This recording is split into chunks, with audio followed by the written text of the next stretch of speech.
Hey, good morning, good morning, good morning, good morning. Welcome to Listen to the Mystic in Hawaii. And again, I reiterate that, hey, good morning, Rob. I reiterate. Hi, Philip. And hello, Stephanie. I reiterate that Listen to the Mystic here in Hawaii is a chance to listen to me read about the mystic that is within each of us. And I invite you to listen to these poems and reflect on them, whatever may come to mind. If you'd like to share a thought or a response to them, I'm happy to read that. But the mystic is within you, and we connect. I like to think, like I've said, there's the science level, there's everything that we document with our senses, our five senses, and then there's that dimension that is beneath that connects us all, and it's like the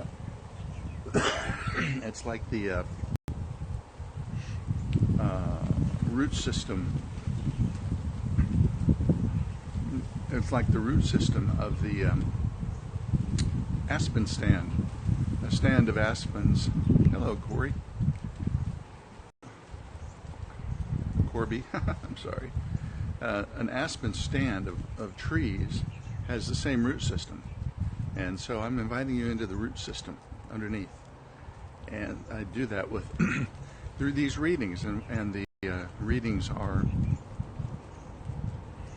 to awaken you to what you can connect within the mystic yourselves. Yeah, I guess I do look like the Kentucky Fried Chicken guy. I don't have a hat, but I've been compared to Burl Ives in the past. I'm not sure I love that either. But hello, Lupus.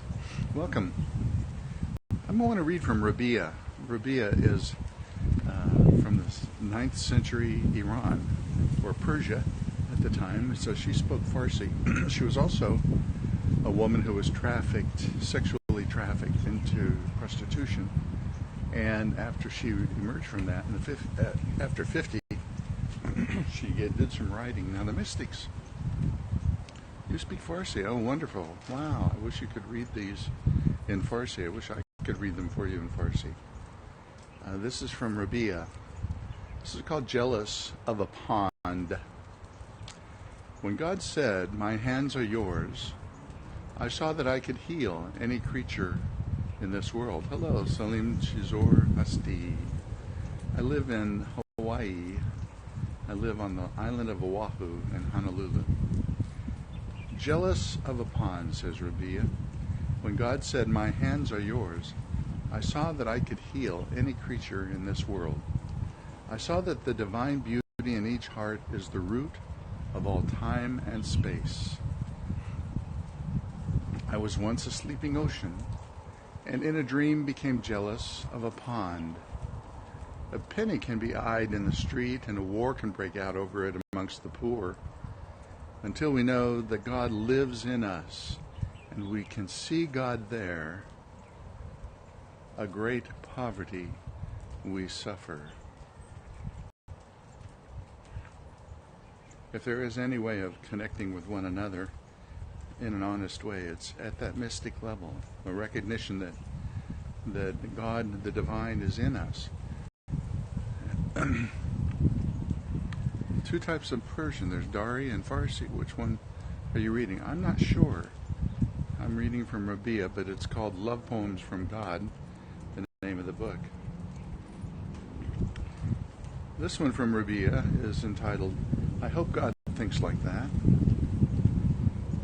There is a dog I sometimes take for a walk and turn loose in a field. When I can't give her that freedom, I feel in debt. I hope God thinks like that and is keeping track of all the bliss God owes me. Freedom. Freedom. One of the things that I believes to have been true about the mystics is the mystics Living in the mystic puts you in a place of freedom. This writer, Rabia, was in the 8th and 9th century.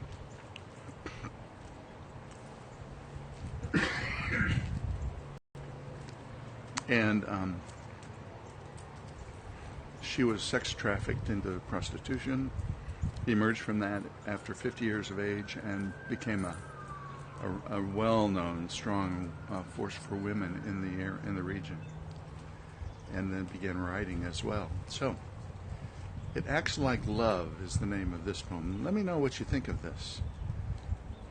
It acts like love. It acts like love, music. It reaches toward the face, touches it, and tries to let you know his promise that all will be okay. It acts like love, music, and tells the feet, you do not have to be so burdened. My body is covered with wounds this world made, but I still long to kiss God, even when God said, could you also kiss the hand that caused each scar? For you will not find me until you do.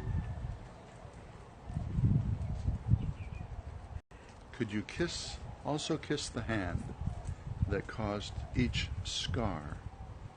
For you will not find me until you do.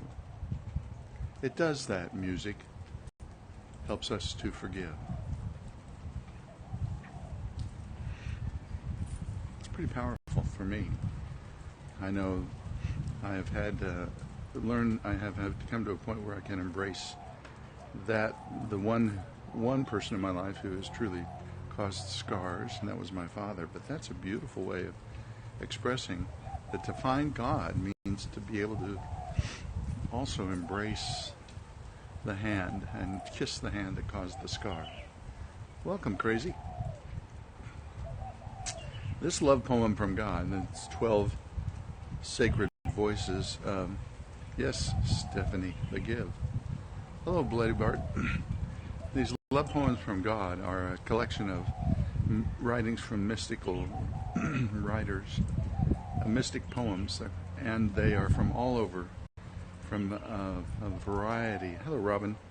From a variety of sources. And the one that I'm reading now, thank you, grandfather. The one that I'm reading now is from Rabia, who was Persian and in the 8th and 9th century.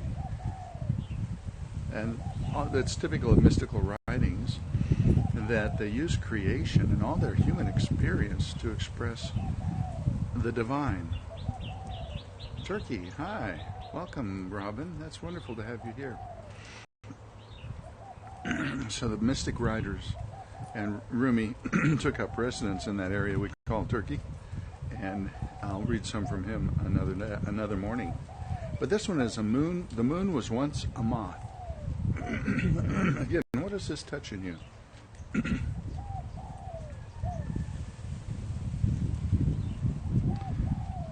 The moon was once a moth who ran to her lover.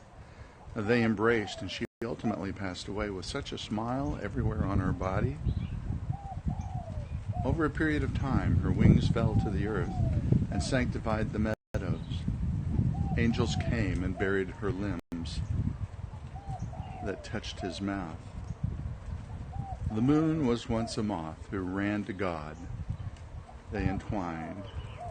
Now just her luminous soul remains, and we gaze at it at night. The moon was once a moth, entwined with God. And the moth burned away and left its luminosity to shine in the night sky. What does that touch in you? What's your encounter with the divine like? I think that's what this is. Rabia is saying. These come from a book called Love Poems from God, 12 Sacred Voices. And is a survey of a multiple number of 12 authors who've written about their experience. Now, you can't write about what's ineffable. In other words, we can't find words. We don't have words to express really what this experience is. So when you go into your mystic level, the mystic, and you find it difficult to talk about it. One thing, people don't talk about it because they're often scoffed at when they bring it up to family and friends. Oh, I had an experience of Jesus, or I had an experience of God. It was a powerful love experience, and then other people think, oh, that person really thinks they're top dog, don't they? So I know we're hesitant to express those, and that's why it's wonderful to have this collection to draw from. But the ineffable is difficult to put into words. That's why we call it ineffable. And metaphor and simile are the only tools that we have in English to try to convey these things. I guess it's in every language the same way.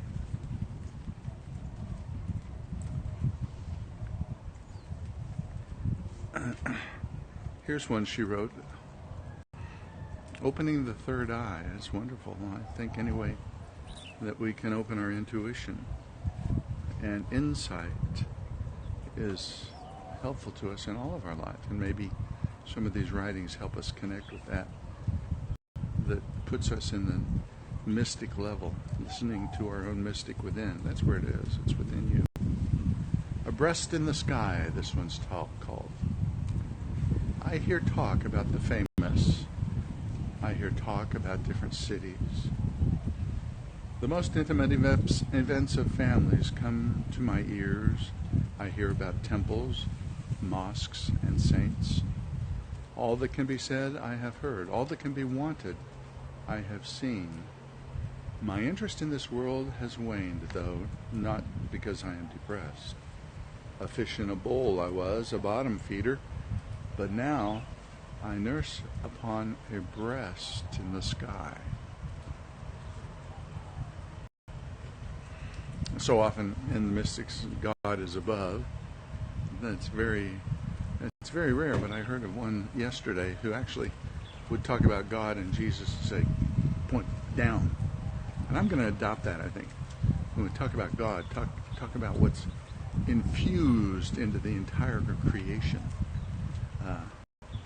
Welcome, Vico, from Switzerland. Thank you for joining. I'm reading from mystic writers every morning as a way of beginning my day and sharing with you what I think is a way of getting into the mystic in your experience and deep within yourself. So yeah, deep within, deep. Don't go high. High talks about a God who's the big boss. Go low. It talks about a God who infuses all of creation with loving presence. I like to think of it like vodka, that you infuse vodka with seed and the vodka takes on flavor. Or you infuse it with a pineapple and it takes on the pineapple flavor. So, yeah, God has infused all of creation with divine love. I want to read one more here. Oh, maybe two. This is called Troublemakers. Since no one really knows anything about God, those who think they do are just troublemakers. Nobody really knows anything about God, but those who think they do are just troublemakers. And that was true of the mystics. Throughout every religious organization tended to put the mystics off to the side. Those who were caught up in ecstasy, those who knew the divine love in their souls, they were troublemakers. They upset the congregations. And that's why the Catholic Church put them in orders, holy orders. Welcome, Laurel. Yeah, sometimes it's just to listen. I like that. And listening's good. You don't have to respond. Of course not. But like you've said before, let those sink down within. Laurel.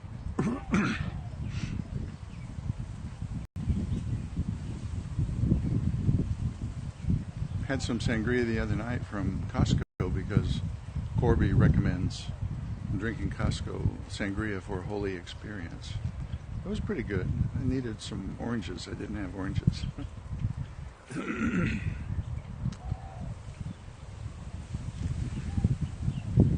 A lover who wants his lovers near. Excuse the sexist language. He is sweet that way, trying to coax the world to dance. Look how the wind holds the trees in its hands, helping them to sway.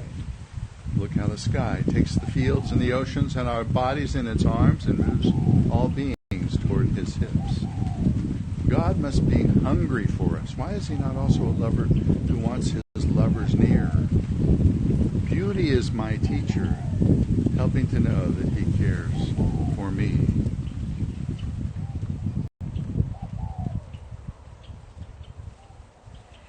Well, I thank you all for joining me in the Mystic. The Mystic is within you, and it is that experience of the divine presence of love. Unending, and it's inexhaustible. You can never exhaust it. Don't have to worry about saying, oh gosh, I got too much of it today. I'm going to pull back, just take a little bit this morning. The Mystic is open to you for all of eternity, for the fullness of the divine. Yes, I believe in God. I trust in God. I don't really believe in God. I know God. And you do too. Thank you all for joining. Laura Lee, good to see you. Thank you for being here. Corby, thanks for joining. Philip, you're always gracious in recommending me this experience. And have a good day. I love you. Bye-bye.